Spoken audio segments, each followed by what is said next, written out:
everybody. I'm Allie from What's Allie Reading. Welcome to video number 2, 6 months later. I have been highly requested to do the Newbie Booktube tag, and I'm finally going to reciprocate on that. I haven't really reviewed these questions except to write them down because otherwise they'd be in my phone and I'm filming with my phone, so bear with me if I can't read my handwriting. So my name is Allie or Alicia. I go by both, and I am 37 years old, married for 15 years. I have a dog. He's a Yorkie Shih Tzu mix, so he's a Shorkie, and he's an old boy. He's also 15. And then I have a orange tabby kitty named Winnie. The dog's name is Chauncey.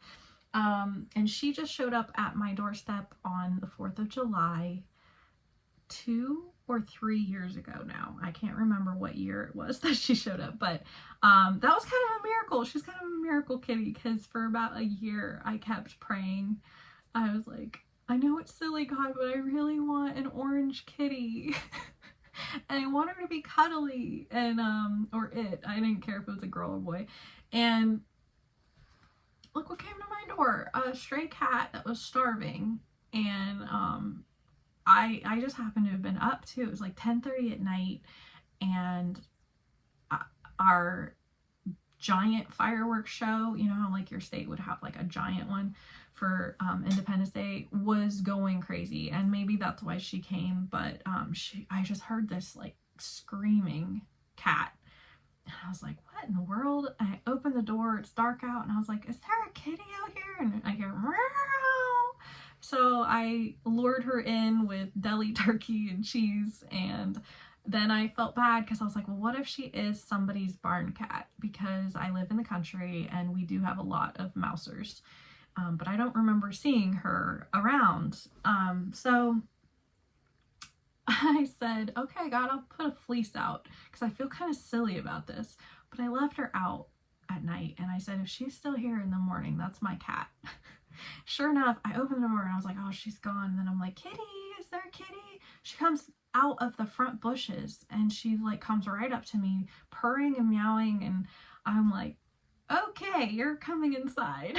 So then we checked around, we made sure that she wasn't somebody else's kitty, and she's my little miracle cat. And then we spent a long time trying to figure out what to call her because no name fit her personality, and I was like, I just gotta call her Winnie because kind of like Winnie the Pooh but female. But then now she's nicknamed Winifred and all kinds of funny names. So long story short, I love my pets. Also, what is probably unique is I spend half the year in Ohio, which is where I'm from, and then half the year in Florida for the winter and some of spring because we're still down here.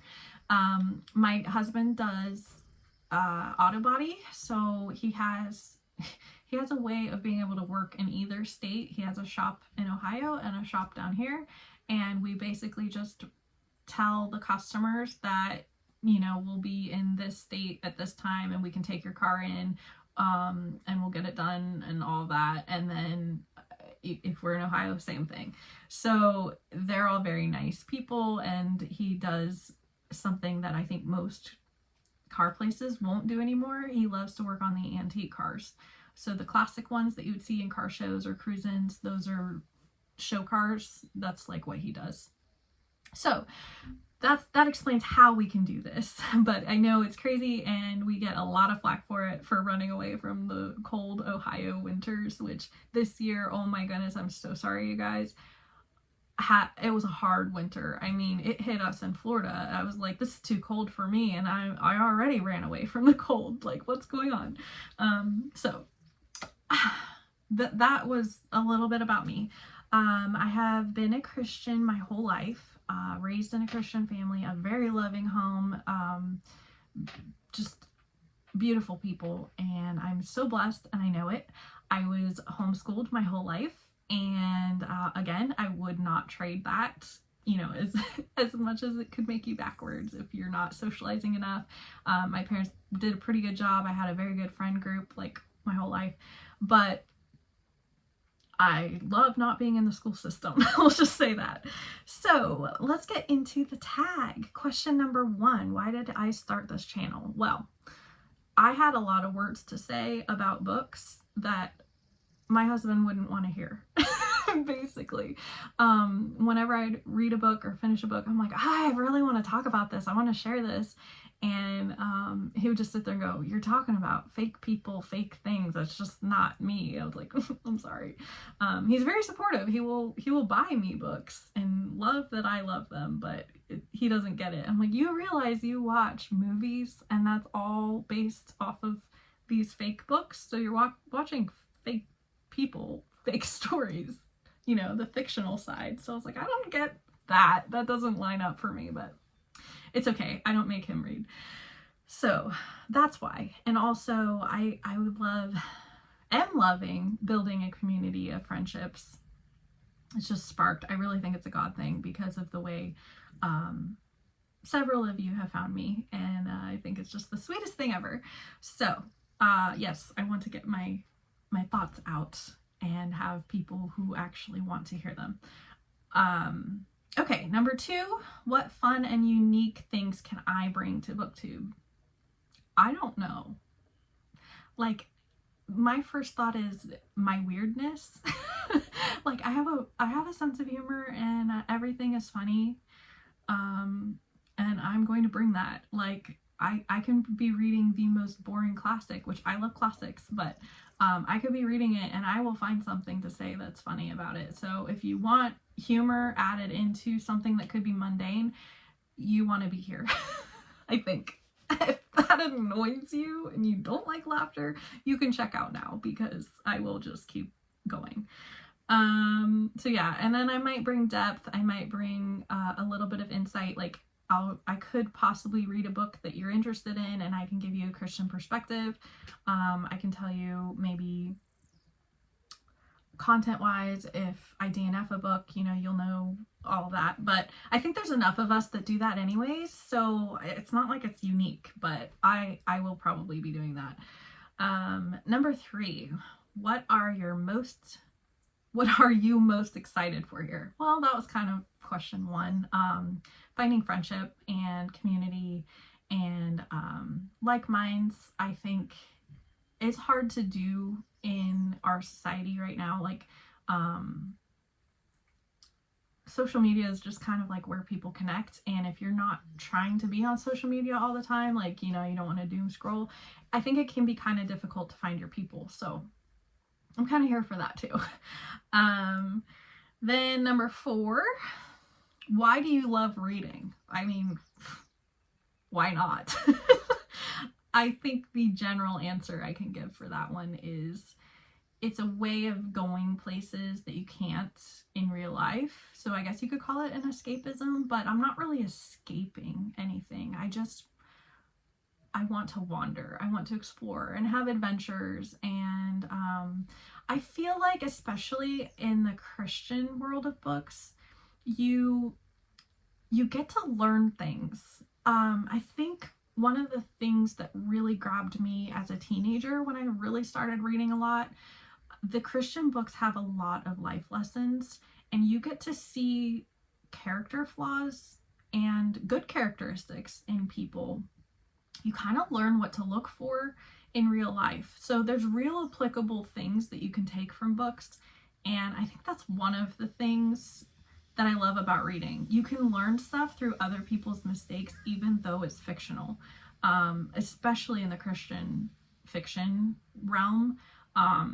Man, the amount of things that I've learned about people, like, it's crazy because I haven't had a huge amount of people in my life just because of being homeschooled, but I've learned to be able to look at somebody that I meet and go, oh, you know, they're an amazing person, like, because of this, this, and this. Or maybe don't get too close because that's got a couple red flags there. I don't know, do any of you guys feel that way? Because I think I think that's one of the main reasons I love reading, is learning little life lessons. Number 5, what books or series got you hooked? Well, I think I've had many stages of getting hooked and then kind of wandering off and coming back, and I still do that. That's probably why I haven't filmed in months, is because I just wasn't reading. I do love to read, but it takes a lot for me to intentionally sit down consistently. But I think I'm like starting to get into a groove of being able to read a little bit here and there. So we're gonna go way back. I think the first series that super duper grabbed me, that I could not wait to get my hands on the next book, is the Christy Miller series by Robin Jones Gunn. Very popular series, especially if you're around my age. You grew up with her too. She became your best friend. You laughed and you cried with her. So I would say that's a key monumental series, but that's an early teen years series that I discovered. So going into older teen, there's a series called, I'll have to put it up. I'm pretty sure it's just called the Jenny McGrady series, but it's by Patricia Rushford. No. Yeah, I think it's by Patricia Rushford, but it's a series of like 15 books for teens, and it's a modern day Christian Nancy Drew. And I ate those up too. They get intense and suspenseful, and you really don't know how she's going to get out of the scrapes she put herself in. And then like the mystery side is so good. If I reread them now, I can't guarantee that I'll feel the same way, but it's a 5-star series in my heart from the first time I read them. And I do own them all. I might do a reread, but if you want a little fun, very wholesome, suspenseful mystery with a great, she has a lot of character development too. I'll leave it at that. Also, I didn't start at the beginning because I added this at the end. American Girl books and Dear America books, those ones are probably my first like entry into reading, but again, very popular. But those are probably the first ones where I felt like I was like a reader. Then it went into Christy Miller and then Jenny McGrady. Then my heart and my soul, the Glenn Brooks series by Robin Jones Gunn. I've read that series 3 times through, and I'm not a big rereader, so that should tell you where they are in my heart. They're my comfort reads, my cozy reads. I know these people. I feel like they're my friends. It's one of those interconnected, each book builds off of a connection from a last book. So your friend group just starts growing throughout the series.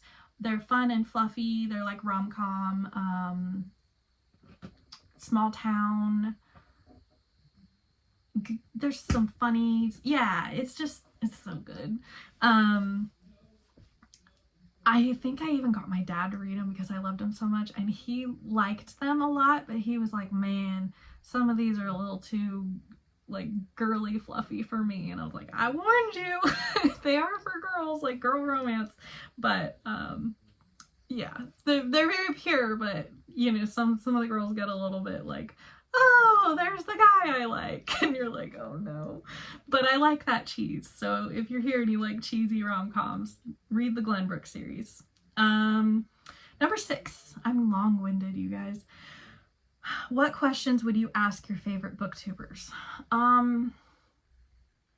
do you film book reviews without spoilers? I think some of you guys are brilliant at being able to talk about a book, about its premise, about characters and all this stuff, and not share any details. Like, you don't give anything away. That is genius. And I'm sitting here like, I can't do it. I want to spill the beans. So I haven't done any reviews because I'm like, how am I supposed to share what happens in this book without sharing what's happened in this book? So if you're a booktuber and you figured this out, please comment and share maybe some tips on how to do that, because I really want to know that little brilliant tidbit. Number 7, what challenges would be the hardest to overcome? Again, that goes with 6, not oversharing details of books. I'm big on not wanting to be spoiled. Even some ways, I think tropes can spoil it for me, or micro tropes. I'm like, well, now I know that happens. I didn't really want to know that. Sometimes I'll avoid reading the back of a book because I don't really want to know what happens. And sometimes the backs of books share a lot, and maybe too much. I don't know. And let me know if I'm being too picky, but I just feel like that's probably going to be a challenge for me, of not just blurting out something like, I cannot believe the blah blah blah did this to her, and you know, like, I want to share all of that, but it's gonna be hard not to. And then consistency and finding fresh content to share and upload more regularly. I think that's going to be my hugest challenge for sure, especially since I'm already in the slog of, it's been 6 months since my first video. So bear with me and maybe help me figure out what I could do to get more regular with it. A lot of it just has to do with sitting down like this and just saying, we're going to do it. So yeah, it's probably going to be the hardest. And then number 8, when did I start reading? 6 years. 10 is probably when I fell in love with reading. Number 9, where do you read? Anywhere and everywhere, but mostly probably on the couch, in bed, or on the treadmill, or audiobooks. I'll walk, I'll clean the house, like literally if I find free time, wherever I am, that's where I'll read. And then number 10, lastly, what kind of books do I like? A little bit of everything. I think I did this in my first video, but I love rom-coms. I will always have a classic going. Trying to just do one at a time, but I think every now and then I'll have 2. It depends on the genre of the classic. Fantasy, but it's gotta be clean or mostly clean. I can handle a little bit of language. I can let a little bit of content slip, but not much. Like, as soon as I start feeling uncomfortable, even if it's like a heated moment, you know, I'm like, And then I think I have a little bit of a different standard if they're a Christian author. If that happens in a Christian book, I'm like, DNF, because I'm like, why are you here trying to separate yourself from the world and yet you're including that? I can expect a little bit of that coming from that side, the other side. So I'll give them a little more leeway, which you can tell me if you think that's a double standard on my part. I can kind of try to work on that, but that tends to be my line of like, this is not where I would want a Christian person to think that zone is perfectly okay. When, if you're trying to be Christian, your standards are all of a sudden, they got to be up a little higher. That was a tangent. I also like historical, like Christian historical, but I will read non-Christian historical fiction, but it's very rare because I'm scared of what they might throw at me there. Mysteries, all kinds, cozy mysteries, murder mysteries. Is there any other kind? I like some sci-fi, but not very much. Like, I've read a couple Sanderson, like the Skyward series. I really enjoyed that, and that's sci-fi, but it had a fantasy edge to it for me. So I think that's the difference. I can't go like full on Star Wars, Star Trek. I'll watch those, but I won't necessarily read them. But fantasy, that's like a favorite zone for me, but it's got to be clean. That's about it. I will read almost anything. I'll read some Christian nonfiction, but it's very rare. It's very hard for me to make myself read a book that's not the Bible that is nonfiction, because when I sit down and read, I want to just kind of read fluff, you know? I don't really want to think about it very hard. And that's where the nonfiction comes into play. So I know I'm probably not the only one there, but that's where that is. So before this gets to be a feature film, I'm going to end it there, and thank you so much for watching. And if you have any more questions, or if you have any more tags that you'd like me to do, leave them below, because I am still so new that I'm lost. But I do know that Rainy from Rainy Day Reads and Lucy from Lucy Chronicles have been begging for this video in particular, so thank you, you guys. I guess you can call yourselves the ones who tagged me. I don't know who I'm going to tag, because you're probably doing it already if you've been new. So I won't tag anybody, because if you're new, you know you need to do this probably. And if you're not, then why would you do this video again? So that being said, you guys have a blessed day. Thank you so much for watching. Bye-bye.